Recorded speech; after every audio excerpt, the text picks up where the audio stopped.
Let me ask you something before this story begins. Have you ever worked a full week, gotten paid, felt that small rush of relief, and then, 2 weeks later, wondered where every dollar of it went? Have you ever told yourself, once I get a raise, things will finally feel easier? Gotten the raise, and felt exactly as tight as before? If so, you already understand more about this story than you think. This is the story of a man named Walter Higgins, 51 years old, a maintenance supervisor at an apartment complex in Central Ohio. 26 years on the job. Not a man who gambled, not a man who drank his paycheck away, not a man anyone would call irresponsible. And yet, for almost 2 decades, Walter could not explain where his money went. The answer, when it finally came, wasn't in a bank statement. It was sitting in plain sight, on his own kitchen counter, in a mason jar he passed 100 times a day. Before we go further, drop a comment and let us know where in the country you're watching from today. We love seeing where this community comes from. Walter Higgins was, by every visible measure, a responsible man. He'd held the same job for over 2 decades. He didn't miss shifts. He fixed leaking pipes at midnight when tenants called, and he never once complained about it out loud, even when he was tired down to his bones. He drove a truck that was 11 years old, paid off, because he didn't believe in car payments. He packed his lunch most days. He wasn't chasing a flashy life. He just wanted, eventually, to stop feeling like he was one bad week away from a problem he couldn't fix. Every other Friday, his check landed. Roughly $1,850 after taxes. Enough, on paper, to live comfortably in his part of Ohio. Rent on his small house. Utilities. Groceries. A little left over. And yet, almost every single month, by the time the next check arrived, there was nothing left. Not because of anything dramatic. Just gone. Walter used to joke about it with his coworker, Denny, over their lunch break. "I don't know where it goes," he'd say, half laughing, half serious. "I'm not buying anything crazy. It just disappears." Denny would laugh along. Almost everyone on that cruise said some version of the same thing. It had become a kind of running joke among them, the mystery of the vanishing paycheck. Nobody thought to actually solve it. It was just something you accepted, the way you accepted the Ohio winters. What none of them realized was that the answer wasn't hidden. It wasn't buried in some financial mistake they couldn't see. It was sitting right there, every single day, in a habit so small and so ordinary that it never once registered as a decision. Here is the thing about Walter's habit: it never felt like spending. Every morning, on his way into work, Walter stopped at the gas station 2 minutes from his house. A coffee. A breakfast sandwich. Some mornings a scratch-off ticket. Just for fun. Total cost, somewhere between $6 and $9.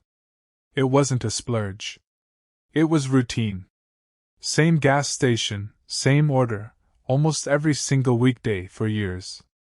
At lunch, he'd usually grab something from the vending machine or run to the fast food place near the apartment complex, rather than eat the lunch he'd packed and left in the break room fridge, because, as he put it, sometimes you just want something hot. Another $8 to $11. On the way home, some evenings, a stop for a 6-pack. Not every night. Just enough nights that it stopped feeling like a choice and started feeling like part of the day. None of these were reckless decisions. None of them, on their own, would alarm anyone. If you'd asked Walter, at any point over those 20 years, "Are you overspending?" he would have said no, honestly and without hesitation. He didn't own anything extravagant. He wasn't in debt from luxury purchases. In his mind, he was a careful man. But careful and aware are not the same thing. What Walter never did, not once, in over 2 decades of working, was add it up. He never sat down and asked, "What does $6 a day, 5 days a week, 50 weeks a year actually become? The number is $1,500 a year, just from the morning stop. Add the lunches. Add the occasional evening six-pack. Add the scratch-off tickets, which almost never paid out anything meaningful. Altogether, quietly, invisibly, Walter Higgins was spending somewhere close to $4,000 a year on small, forgettable purchases that never once felt like a financial decision. Over 20 years, adjusted for how prices crept upward, that habit had likely cost him somewhere in the neighborhood of $70,000 to $80,000, not because Walter made one bad choice. Because he made the same small choice, without noticing it, thousands of times. This is, in many ways, the quietest kind of financial struggle there is. It isn't the dramatic kind people warn you about, the risky investment, the impulsive luxury purchase, the debt spiral. It's smaller than that. It's so small it never earns a second thought. And that is exactly what makes it dangerous. You cannot fix what you never examine. Walter didn't discover any of this on his own. It took someone else, someone with far less money than him, to show him what he'd been missing. And what she showed him would change the way he saw every dollar he earned for the rest of his life. Her name was Carol. She cleaned the offices at the same apartment complex where Walter worked, 3 evenings a week, alongside a second job at a laundromat on weekends. Walter and Carol had known each other casually for years, the kind of coworkers who nod in the hallway, chat for 5 minutes during a slow afternoon, nothing more. But one autumn evening, Walter was fixing a leaking faucet in the office kitchen while Carol was finishing her shift, and the conversation happened to turn to money. Walter made his usual joke. "I don't know where my paycheck goes. It just vanishes." Carol, without looking up from what she was doing, said something Walter didn't expect. "Do you write it down?" "Write what down?" "What you spend. Every day. Even the small stuff." Walter admitted he didn't. Why would he? It was just coffee. Just lunch. Nothing worth tracking. Carol told him, plainly, without judgment, that she wrote down every dollar she spent, every single day, in a small spiral notebook she kept in her purse. She'd done it for almost 6 years. Not because a financial advisor told her to. She couldn't afford a financial advisor. She'd started doing it out of necessity, back when she was raising 2 kids on a single income and couldn't afford to lose track of a single dollar. What she told Walter next was the sentence that stayed with him. "You can't fix a leak you can't see," she said. "Money doesn't disappear. It goes exactly where you send it. You just haven't been watching." It wasn't dramatic. It wasn't delivered like some grand piece of wisdom. Carol said it the way you'd mention the weather, matter of fact, almost tired. But something about it landed differently for Walter than any budgeting article or financial show ever had. That night, half out of curiosity and half out of something closer to unease, Walter did something he had never done in 26 years of working. He grabbed a receipt from the gas station, sat down at his kitchen table, and wrote down every single thing he'd spent money on that day. Coffee. Sandwich. Gas station lunch. A scratch-off ticket he'd almost forgotten about. $18.40. In one single day, on things he genuinely could not remember choosing to buy. He did it again the next day. And the day after that. He started keeping a mason jar on the kitchen counter, not for money, but for receipts. Every day, he'd empty his pockets into it. At the end of each week, he'd sit down and go through them. What Walter found, over those first few weeks, wasn't a story about failure. It was a story about invisibility. He hadn't been careless. He had simply never been shown his own pattern. Walter didn't overhaul his life overnight. He didn't quit coffee cold turkey or swear off every small comfort. Carol had told him something else that stuck. Don't punish yourself. Just pay attention. The awareness does most of the work. So Walter made small adjustments, one at a time.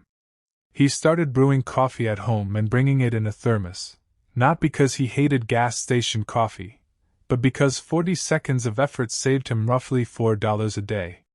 He began actually eating the lunch he packed, most days saving the fast food trips for once a week instead of 4 or 5 times. He didn't ban the occasional six-pack or the occasional scratch-off ticket. He just started noticing them, writing them down, which, oddly, made him buy them less often. Not from guilt. From awareness. It's a strange thing, Walter would later say. The simple act of writing something down makes you ask yourself, for the first time, whether you actually want it. Within about 4 months, without any single dramatic sacrifice, Walter had freed up roughly $250 a month, money that had always technically been his, but that he never actually seen before. He didn't spend it. He moved it, automatically, into a separate savings account the same day his paycheck landed, so it never had the chance to quietly disappear the way it always had before. A year later, for the first time in his adult life, Walter had just over $3,000 sitting in an account that wasn't there to cover an emergency he was dreading. It was simply his. Untouched. Growing. It wasn't a fortune. Walter would be the first to say that. But it was the first time in 26 years of full-time work that he had proof, in a bank account, that his money was going somewhere he had chosen, instead of somewhere he'd simply never noticed. Today, Walter still works at the same apartment complex. He still drives the same 11-year-old truck. His life doesn't look dramatically different from the outside, and that's sort of the point. What changed wasn't his income. It was his attention. He still keeps a jar on the counter. Not out of obsession, it takes him maybe 2 minutes a day, but it's become a kind of quiet ritual. A way of staying honest with himself about where his effort is actually going. Carol still cleans those same offices 3 evenings a week. She and Walter still talk, now and then, usually about nothing important. She never asked for credit for what she told him that night, and she'd probably be a little embarrassed that anyone was telling this story at all. But what she gave Walter wasn't complicated financial advice. It was a simple truth that so many people never stop to consider. Money rarely disappears in one dramatic moment. It disappears in small, repeated, unexamined choices, the ones that never feel important enough to notice, until you finally sit down and look. Walter didn't become wealthy. That was never the story. He became someone who, for the first time, actually knew where his own life was going. And maybe that's worth asking yourself, too, not whether you're spending too much, but whether you've ever actually looked. If this story made you think about your own coffee, your own lunch, your own small daily habit you've never once written down, that's exactly the kind of quiet realization we like to explore here. We share stories like Walter's every week, ordinary people, small overlooked habits, and the quiet lessons hiding underneath everyday life. If you want more stories like this one, hit subscribe so you don't miss what's coming next, and tell us in the comments, is there a small habit in your own life you've never actually stopped to add up? We'll see you in the next story.